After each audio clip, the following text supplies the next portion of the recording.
morning, everyone, and welcome to Rainmakers Roundup. I'm Mark Iorio, I'm your host. Today I have the distinct pleasure of having with me Alix James. Alix is the president and CEO of Nielsen Kellerman. How are you? Good. Great to have you. Thank you for inviting me. You're welcome. Great to have you.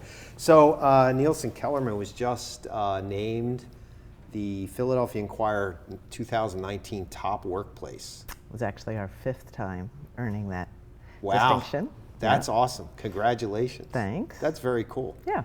It's hard to do that. I mean, engaging employees all the time and having people want to work for your organization is a pretty remarkable feat. You'll I would also say. note that there aren't very many manufacturing companies on that list. Yeah. A lot of service companies. Oh, sure. So, one of the things with a manufacturing company like ours, where we're both coming up with the ideas and designing the products and building the products and marketing them and shipping them, is that we have a huge range of kinds of people working for us. Yeah, I'll bet. And it's an interesting bunch, and we have a lot of fun, but we work really hard. Yeah, I'll bet you do. I'll bet you do. Wow, that's great. Great. You've had a really awesome, really interesting, for me, a very interesting career, and I want you to tell us a little bit about the evolution of NK and Nielsen Kellerman and how it's become what it is today. Evolution is a great word. Yeah. Definitely with respect to both my career and the company, I think there was a long period of time where we were just doing what felt right and seemed like the right next step without really a big long-term plan. The company started in 1978, 2 research scientists at the Xerox Research Labs, which was itself a real source of a lot of innovation in the late 70s. Sure. Where they admired Hewlett-Packard, NK's not quite as large as Hewlett-Packard, unfortunately. Wanted to start a company, hence the name, Nielsen Kellerman. That was where they got we're going to use our names to name the company. Smart. And they were kind of 2 smart guys looking for an idea for something to make. They knew they wanted to make something. Very good friend of the family's was a very well-known rowing coach at the time, a guy named Ted Nash. Huge personality, really well-known in Philadelphia. Yeah, he University coached of Penn, right? Yeah. And Ted came up to, his crews were racing at the IRAs. We were in upstate New York on the Lake Onondaga, I guess it was. And we went to the race, and there was just all sorts. So boats at that time were kind of big open wooden canoes. And most coxswains are the people that sit in the back and steer and make the calls. They made themselves heard with a cardboard megaphone cone, and they would lean forward and put that down in the bottom of the boat, and their voice would sort of, not very well, travel up the length of the boat. Yeah. But this was also a time when people were realizing that you wanted to know the stroke rate of your crew, you wanted to have time targets, so coxswains would launch with this cardboard thing strapped to their head, a stopwatch taped to one leg and a stroke watch taped to the other leg, and they're supposed to be steering and calling and banging and hitting these 2 buttons to measure stroke rate to make sure that they're on target. Yeah. And actually one of the Penn guys had cobbled together in a construction lunchbox a little amplifier system, but he didn't know how to make things waterproof, so it was hopelessly unreliable. So the relationship actually started with Ted handing my dad's partner that thing and saying, "Fix this." At which point Paul said, "Well, I can make something much better than that." And they set out to do that and very over-engineered our first product, which was called the Cox Box. My stepdad, who is British and has a typically British tongue-in-cheek sense of humor, named it, and it is still the Cox Box. We're in generation 5 of that product. And we have occasionally done actually little social media campaigns around the funniness of that name. Yes, yeah. And sometimes they go over well, and sometimes people get offended. So we started with that product, started relatively quickly selling that to every program that had rowing, which actually included then people overseas wanted it too. So this teeny tiny company has actually been an exporter from day one, and we still are. We still export about 40% of what we make, which is not typical for American manufacturing companies. Yeah. Because there's a lot to learn with compliance, overseas compliance and shipping. Yeah. Started adding products to that lineup, and one of the very interesting things about rowing to me is that it is an example of something that directly benefited from increasing women's opportunities in sport. So Title IX came along, and the single best balancer for a giant football program, if you need to comply with Title IX, is to start a big women's crew program. Because you can get the most people involved, and you can spend a lot of money, both of which are goals. Oh, yeah. So interestingly, there's like 5 American rowing-related companies, 5 or 6, all of which started in the late 70s, and that's not a coincidence. They all rode this wave of rowing growing because it doubled in size because you took it from being just guys to an equal or greater number of women participating in the sport. Yeah. And another company that did that was a company that makes a rowing machine. They knew how to make the machine, they didn't know how to measure the work. Okay. So again, my dad Richard and his partner Paul invented the way to measure that work, that started making the monitor for them, and that was another source of growth for the company. Eventually, that relationship, as OEM relationships often do, started going away. Right. And at that point, we were looking for other products to make. Already we're, definitely a company that our identity was designing and making things. And another person came to us first just asking us for a sailing knot meter, which was very closely related to the rowing stuff, felt doable. And he also needed a wind meter to measure the wind for sailing, which also was somewhat similar. So we made the first wind meter. Again, very kind of engineering driven. We weren't marketing researchers at that time. Started adding stuff to the weather meter, and I was working for the company at that point. I was not for the original part. We'll talk a little bit about that. And just started adding. I named that line Kestrel. Okay. I was a lawyer at that point. Yes. I'd gone to Penn, become a lawyer, got online, did my trademark research. It's better if trademarks are somewhat random, not necessarily descriptive. So I wanted to pick an animal, and I picked this cool bird, and which to date nobody can spell or say. Right, exactly. But it's still a good brand. It is. And that started growing, and at that point the company really, we really started adding people and thinking more about how do we market. Yeah. So you have, there's what, 5 sub brands or so? I would say 3 major ones, and Kestrel really has 2 major components. One is where we started, where weather instruments, environmental, outdoor, designed to measure conditions right where you're standing, which can be relevant to all sorts of professional and hobby applications. So wildland firefighting, or pouring concrete, or putting up a crane, or pulling Macy's Day balloons down the down the New York City streets. Really? Well, they killed somebody with a balloon. Yeah. So measuring wind got a little bit more important. More important, right. To obviously things like flying kites and jumping out of airplanes and kite surfing and kite boarding. So we sell these products to all sorts of people. Yeah. And we're really good at, our customers get really excited about our product because they've been looking for a solution like that. And they love to tell us how they use it. They love to send us pictures of them doing the cool stuff that they do. Yeah.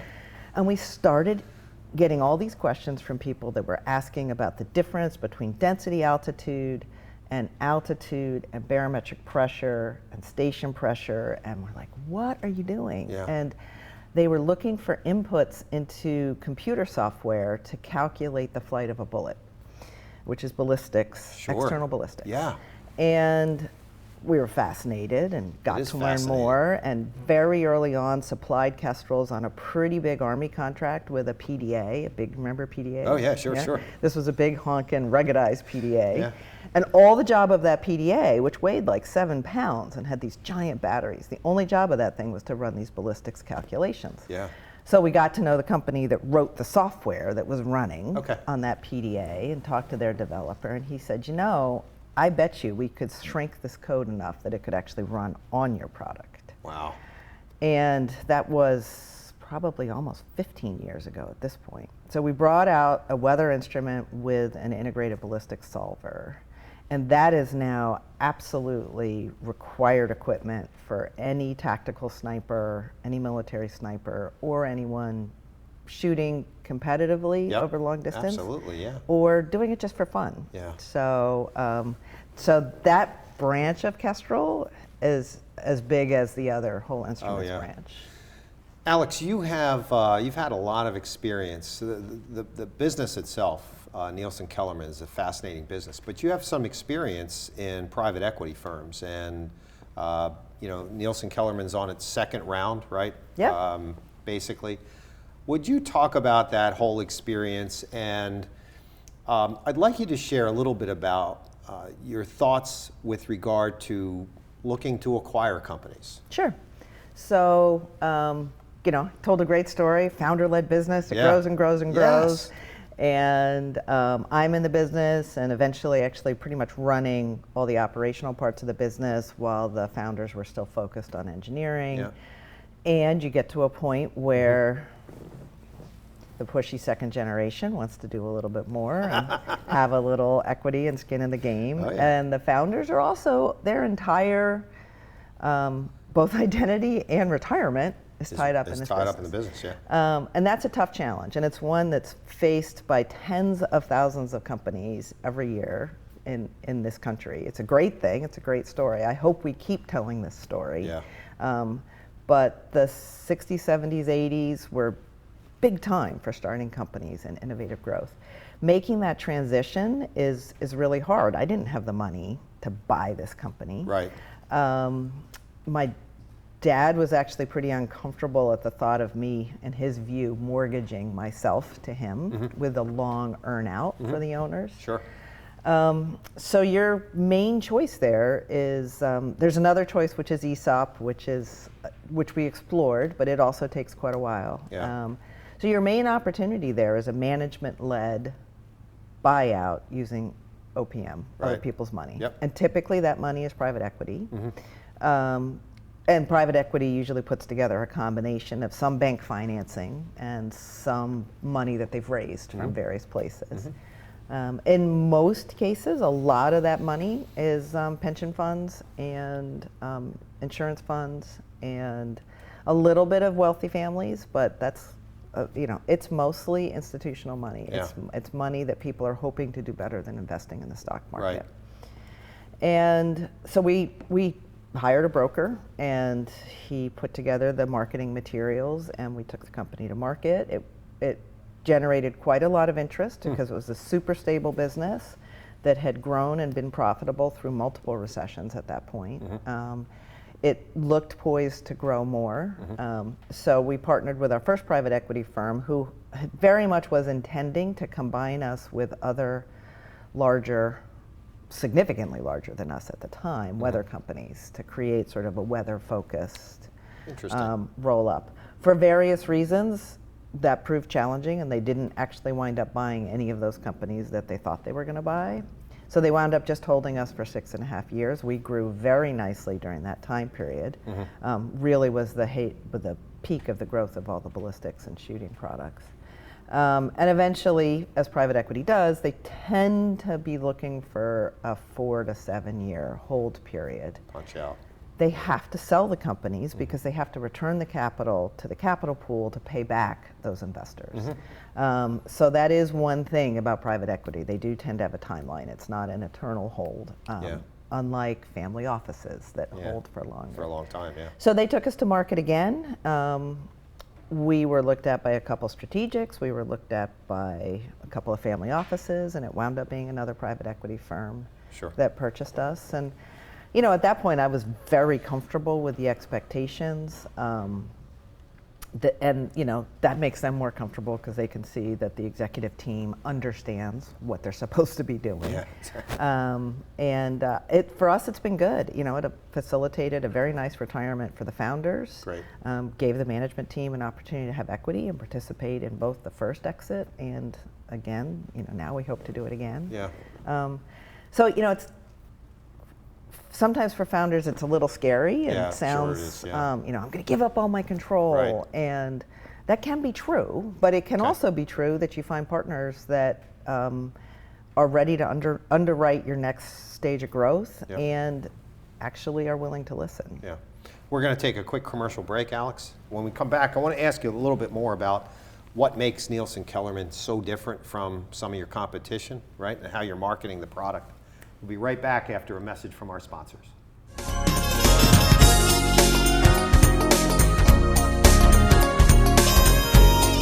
Dogs aren't broken. They've simply experienced more life. If they were human, we would call them wise. They would be the ones with tales to tell and stories to write. The ones dealt a bad hand who responded with courage. Do not pity a shelter dog. Adopt one.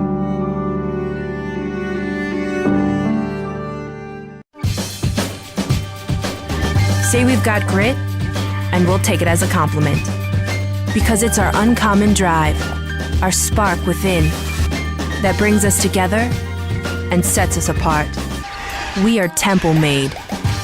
And when others take shortcuts, when others take breaks, when others take the easy way, we take charge.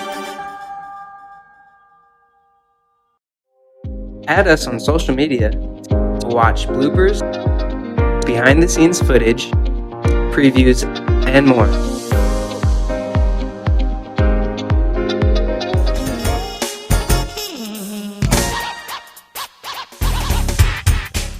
Welcome back to Rainmakers Roundup. I'm your host, Mark Iorio. Great conversation with Alix James from Nielsen Kellerman. We're talking about private equity and when you exited when the company exited the first time, and now you have a relationship with a new private equity firm the second time around. You know, the difficult, I'd say difficulty, but in purchasing or trying to acquire businesses. NK has really grown organically, right, since its inception. Almost 100%. Almost 100%. Yeah. But there have been times where you've looked to acquire? Well, right now we're very actively looking to acquire in a particular area that we feel makes a lot of sense for extension of the Kestrel brand. And how's that been? How? Well, you know, anybody in the business of M&A right now will tell you that there's a lot of money chasing too few deals. Yes. So, you know, from a sort of nuts and bolts standpoint, it's challenging because if a seller is fairly knowledgeable about the process and knows that they've got value and knows that it's a seller's market, they're going to do a good job. You know, they're going to hire a banker, do a good job presenting their company, and some of the prices other companies are willing to, other private equity and other types of investors are willing to pay are, it's challenging to me to imagine how it's going to work in the long run. Overpaying sounds great for the founder who got an extra giant check, or the seller, whoever that was. Of course. But it can sure be tough for the management team that's supposed to make it work. Yeah. And unfortunately, in my view, we're seeing some examples in the marketplace right now, particularly in retail where retail is struggling, where they've been through a number of bigger equity transactions. Yes. And you know, now they're folding. Toys R Us was a recent example. Purely too much debt. Yeah. Can't cut enough cost out of the business. Yep. Right? The other thing that's challenging for me is I'm being very selective. So we have these brands that we've worked for 40 years to develop a lot of customer faith in. You asked what was different about us. One of the things that's really different about us is we manufacture everything in Pennsylvania. Yeah. I mean everything. We're starting from bare boards right through every calibration and test that we do. Wow. And as a result, we have a reputation for quality, particularly in Kestrel. I mean, those products just don't break. It actually makes it hard to sell people a new one. So I'm looking for other companies that I feel will make a good fit with that. And right now, at the tail end of a period of a lot of outsourcing of manufacturing, I'm not necessarily looking first for a company that's just importing products from China and isn't really intimately involved. I'm not completely against it. That can work, but I'm looking for something that makes sense. It's a good fit. I'm building something that is going to get sold again, and so I want it to work for the employee team. I want it to work for the next buyer, that it's something that's going to make sense. I want things to fit together in a way that is additive. people always talk about synergy. Synergy sometimes in these transactions means getting rid of people. Yeah. And that's not the kind of synergy I'm interested in. Right, exactly. I'm much more interested in, hey, you have technology and knowledge over here that's an interesting fit with our technology and knowledge.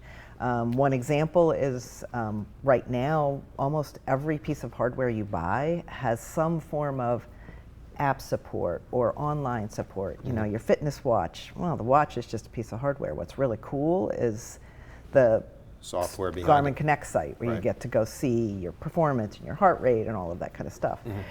We're not as strong at that part, so looking at partners that might be able to bring that to us. I'm a big one for partnerships.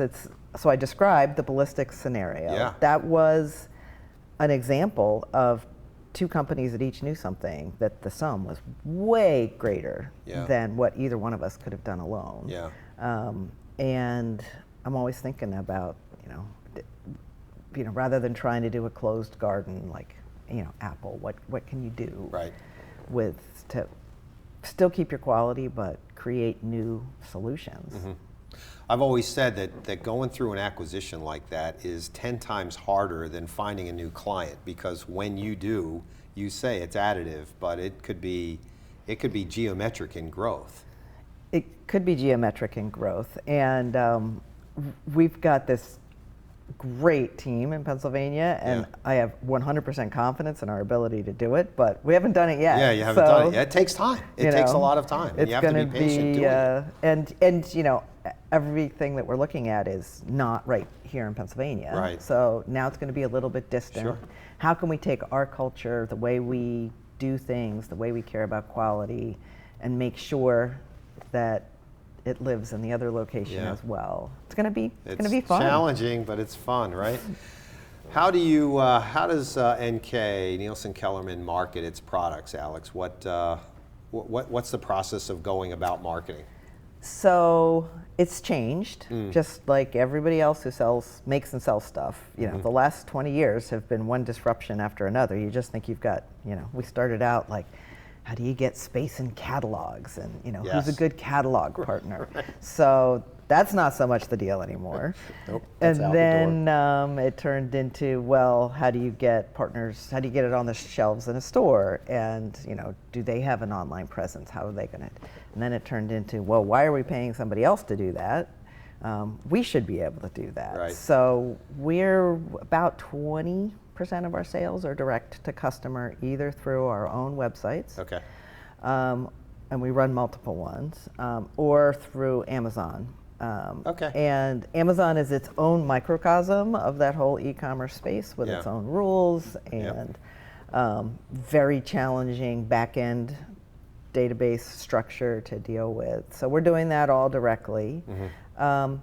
Our customers do a huge amount of marketing for us, but we try to facilitate that by giving them a place online to talk about the products, Yeah. social media.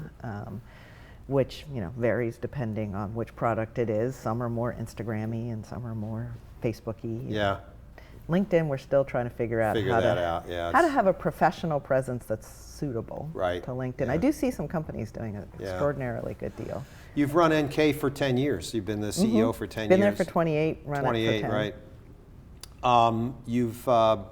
We've all done it. I've run my business for 32 years. Have you made any missteps, or and how have you learned from it? Because we all have. So from the business standpoint, we've certainly had some things that were not as successful as we've hoped. Yeah. We've never actually had a complete failure of a product, i.e. we launched it and nobody bought it. Right. It's probably because we're almost too conservative. One thing that we actually are pushing ourselves to do is be willing to fail Yeah. and be able to do that a little faster. But from a business standpoint, and we've had some products that looked like a failure for 4, 5, 6 years, and then all of a sudden took off. Wow. One of which is our heat stress monitoring product. The thing I tend to beat myself up the most for is certain examples of having not done a very good job or not done the job I wanted to do as a manager. Usually with a fairly senior person, a director level person that, I'm still not sure whether it was mostly me, mostly them, mismatch, but I Combination know of I both. didn't feel good about it when Yeah. the relationship ended. They've all gone on to other jobs. Sure. But, you know, did I fail to communicate? Did we get off on the wrong foot? So I'm always trying to improve it, trying to put systems in place. You know, we keep tweaking our onboarding and really focusing on those first 3 months to just do the best job we can, giving somebody a great on-ramp so that they can be successful. It's not you know, it's by and large not a place where people are going to get micromanaged. So they have lots of opportunity to master new things, and we super encourage curiosity and learning. We're just a bunch of curious nuts all around the place. Well, you certainly have a passion for running it. You could tell. That's great. You know, I'm still not bored. I mean, 2 husbands, each of which, not at the same time. Sequentially, not at the same time. Each of which at various times have said, you know, aren't you bored? How can you still be doing this? Yeah. And I'm like, every day is different, and it's, you know, we're still hitting new steps on the ladder, and still have new challenges, and still have customers just going crazy over how much they love the product. That's great. And sometimes still have customers setting challenges for us, telling us that we let them down. And who's inspired you in your career, in your life, or what inspires you? It probably came through huge respect for Richard and Paul that started this business. You know, they had good jobs. They had really good jobs as research scientists, secure jobs. And, you know, my stepdad stepped out of that first. One of them had to quit and do this business full time.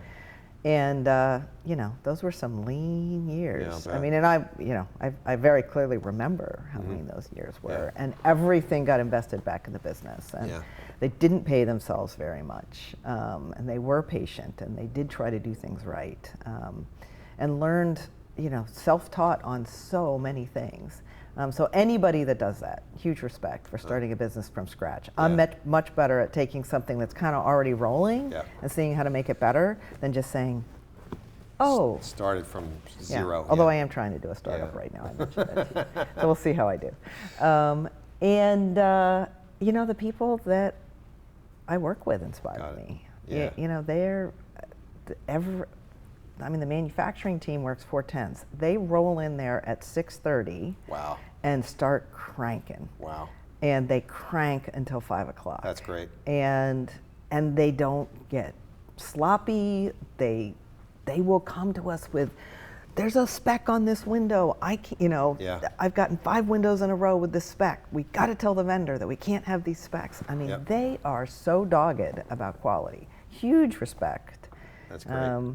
All sorts of people that have come there pretty much right out of school and seeing what they've grown into and how they've learned and what they've taught themselves. Well, people like you inspire me. I mean, watching you grow this business over the time that you've run it is pretty amazing. So thank you for being here. I really appreciate your time. If you can tell everyone how to get in touch with Alix James and Nielsen Kellerman, I would appreciate that. So the parent website for all the brands is nkhome.com, and that has links out to the sports brands and the Kestrel brands and the Megaphone. We didn't even talk about the Megaphone. No, we didn't even talk about the Megaphone. You know what that means? You have to come back. Oh, there you go. All right. Thanks, Alix. Thanks. It's a pleasure. Thanks, Mark. All right, ladies and gentlemen, that is a wrap for Rainmakers Roundup. I hope you have a wonderful and safe week, everyone. We'll see you next week at 10:30 on RVN TV.